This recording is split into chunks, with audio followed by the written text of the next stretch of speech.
সারা রাত বসে থাকেন, দেখেন আমাদের মধ্যে কোন রকমের কোনো গলদ আছে কিনা। আমরা কিন্তু অত্যন্ত ট্রান্সপারেন্ট থাকতে চাই, আমরা কোনো লুকোচুরিতে বিশ্বাস করি না। আমরা সবাইকে দেখাতে চাই আমাদের মধ্যে কোনো ধরনের কোনো লুকোচুরি নাই। এই বিতর্ক তো অতীতে ছিল, আর অতীতে তো সন্দেহজনক অনেক কাজ হয়েছে। এখন আপনারা এই প্রশ্ন করবেন না, যত রেজাল্ট আসতে থাকবে হেরফের হবেই। এখানে অন্য কোনো কারসাজি এখানে নাই। আমরা কিন্তু অত্যন্ত ট্রান্সপারেন্ট থাকতে চাই, আমরা কোনো লুকোচুরিতে বিশ্বাস করি না।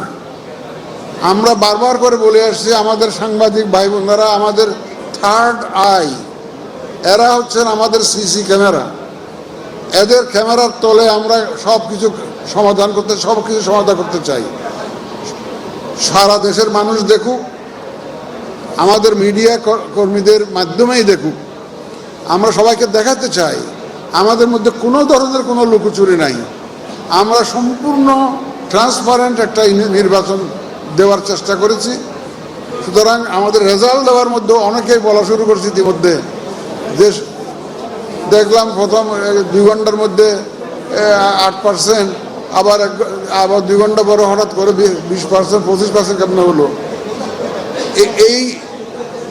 এইগুলো তো এই বিতর্ক তো অতীতে ছিল, আর অতীতে তো সন্দেহজনক অনেক কাজ হয়েছে। এখন আপনারা এই প্রশ্ন করবেন না। আমার যে 42,000, 42,500 যে সেন্টার, যে কয়টা সেন্টারের পাচ্ছি আমরা সেগুলা মোটামুটিভাবে যুগ করে দিচ্ছি, রেজাল্ট দিচ্ছি।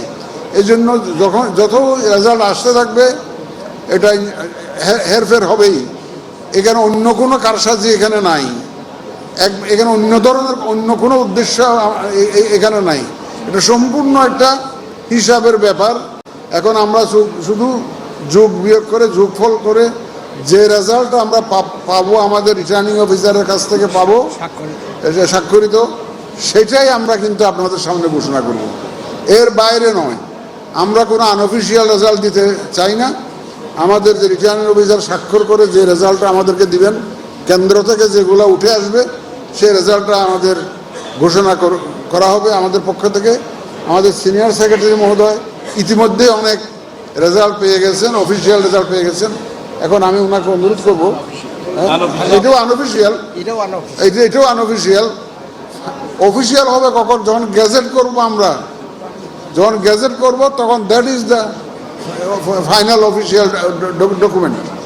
তা আমি আপনাদেরকে খুব মুবারকবাদ জানাই।